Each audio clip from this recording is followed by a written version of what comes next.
Peruano. La pregunta sigue vigente hasta el día de hoy. ¿En qué momento se jodió el Perú? Hace décadas que buscamos la respuesta y siempre terminamos echándole la culpa a quienes nos han gobernado. Es más fácil decir que nuestro Perú se hundió por la reforma agraria de Velasco, porque el arquitecto no le dio importancia al terrorismo, por culpa del primer gobierno de Alan y su tren cargado de inflación e inoperancia económica, por culpa del autogolpe, los Vladivideos y la corrupción en el gobierno Fujimori, por culpa de los whiskies y la hora cabana, por culpa de la mayoría de la clase política que gobernó y gobierna el Perú y que sigue viviendo en el escándalo y en la corrupción.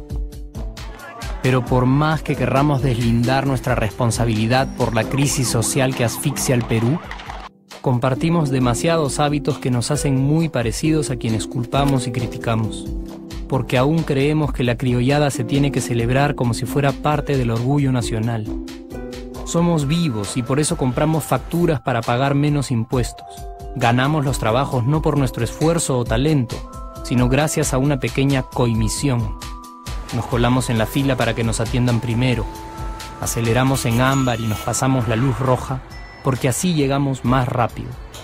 Somos tan vivos que si no encontramos estacionamiento, nos ponemos en el espacio azul reservado para las personas con discapacidad.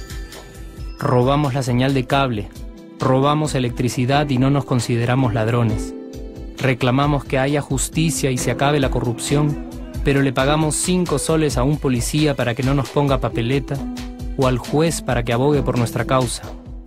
Jamás le damos el pase a un transeúnte en el cruce peatonal porque en el Perú, si no eres vivo, no eres nadie.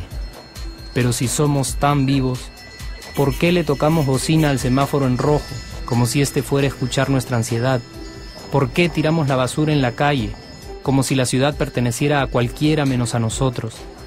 ¿Por qué nos quedamos callados y no protestamos cuando el chofer de la combi no deja de cometer imprudencias? ¿Por qué estamos tan interesados en saber qué vedette trampea con qué jugador, en vez de conocer algo sobre nuestra historia, nuestra economía, nuestra literatura, o al menos saber cuáles son nuestros derechos más elementales? ¿Por qué sentimos que se nos hace un favor cuando un empleado del Estado nos atiende? ¿Por qué dejamos que un panetón sea el mejor argumento de un político para llevarse nuestro voto? ¿Por qué cuando alguien hace algo bien, decimos que parece hecho en el extranjero, como si eso fuese más meritorio? ¿Por qué no nos sentimos orgullosos de nuestra diversidad cultural? ¿Y por qué, si somos tan vivos, seguimos alimentando este círculo vicioso que no nos deja avanzar como sociedad y nación? Es cierto que nuestros niveles educativos dan pena, y si queremos llegar a ser un país con posibilidades de desarrollo, se tiene que invertir en escuelas y capacitar a los maestros. Pero ¿de qué nos servirá una buena educación fuera de casa cuando dentro educamos a nuestros hijos dándoles el peor ejemplo? Es cierto que se necesitan medidas urgentes para frenar la ola de delincuencia y violencia que azota al país. Pero ¿de qué nos servirá pacificar las calles cuando en nuestros hogares la violencia física y psicológica parece haberse institucionalizado? Es cierto que se necesita una verdadera reforma judicial para que en el Perú se pueda hablar de justicia, pero ¿de qué servirá lograrlo cuando la mayoría de nosotros sigue avalando la ley del más fuerte, del más rico, del más vivo? Es cierto que para reducir los conflictos sociales se requiere del diálogo, pero ¿de qué nos servirá ese diálogo si seguimos pensando que dialogar es imponer nuestras ideas y no escuchar al que piensa diferente a nosotros? Es cierto que necesitamos mejores leyes de inclusión social y muchísimos más proyectos de integración. Pero ¿de qué nos servirán estas leyes y proyectos si hasta el día de hoy la publicidad peruana define nuestros estratos socioeconómicos por el color de la piel y a nadie le parece raro? Si hasta el día de hoy seguimos avergonzándonos de nuestras diferencias o sintiéndonos superiores por estas mismas diferencias. Es cierto, es mucho más fácil echarle la culpa de absolutamente todo a nuestros gobernantes. Pero la realidad es que el Perú se hunde en exacta proporción a esa viveza que alimentamos todos día tras día. Sí, somos nosotros la materia prima con la que se hace este país.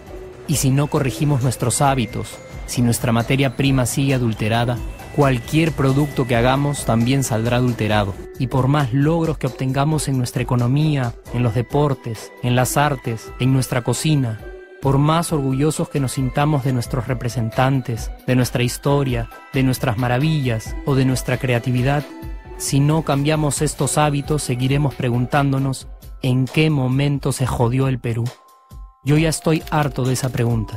Estoy harto de ver cómo un país con tantas posibilidades y oportunidades, con tantas riquezas naturales y con tanta historia, tenga que seguir viviendo en el subdesarrollo solo porque no nos creemos capaces de vivir de otra manera.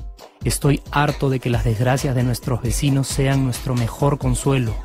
Harto de que el sí se puede sea solo una frasecita hecha para un partido de fútbol y que no podamos aplicarla en nuestra vida. Aunque te cueste creerlo, sí podemos. Claro que podemos. Pero depende de que tú y yo comencemos a trabajar en ello de una vez por todas. Porque la transformación del país hacia una nación desarrollada ya no está solo en cancha de los políticos o de los poderosos, y no está en el terreno de los milagros. La transformación del Perú está en la capacidad que tengamos de hacernos responsables de nuestros actos y de rebelarnos contra nuestra viveza. La transformación del Perú está en ti y está en mí. Está en todas nuestras organizaciones y en la posibilidad de trabajar juntos con verdadera responsabilidad social. ¿Qué pasaría si cambiamos la pregunta? Si por ejemplo ahora te pregunto, ¿en qué momento se arregló el Perú? ¿Qué me dirías? Aunque te parezca una pregunta demasiado ingenua, tenemos que creer en ella y la respuesta está en nuestras manos. Responsabilidad social todos.